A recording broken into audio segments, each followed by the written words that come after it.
So నేను ఇప్పటి నుంచి సెమీ సాలిడ్స్ ఆపేసి సాలిడ్స్ స్టార్ట్ చేస్తున్నాను అనమాట. సో రైట్ నౌ మా బేబీ 7.5 months అనమాట. సో బేసికలీ సెమీ సాలిడ్స్ అనేది ఎందుకు ఇంట్రడ్యూస్ చేస్తామంటే మెల్లగా వాళ్ళు ఫ్లేవర్స్ లెర్న్ చేసుకుంటారు. అండ్ స్టార్టింగే మనం కంప్లీట్గా సాలిడ్ ఇస్తే వాళ్ళు తీసుకోలేరు. సో మెల్లిగా మనం ఇంట్రడ్యూస్ చేయాలి so that they will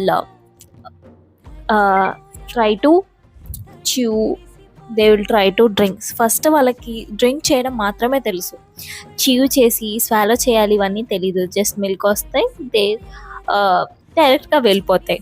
so ఈ సాలిడ్స్ మనం ఇంట్రడ్యూస్ చేసేది ప్రతిదీ 2-3 days డెఫినెట్లీ ఇవ్వాలి. అప్పుడే వాళ్ళకి అది వర్క్ అవుతుందా పడుతుందా లేదా అనేది మీకు తెలుస్తుంది అనమాట. సో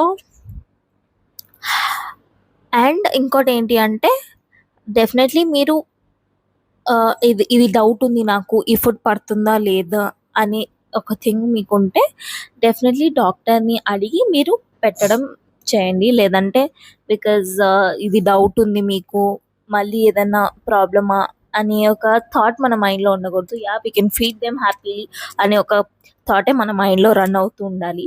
సో యా, అదనమాట ఇవాళ సింపుల్ బ్లాగ్.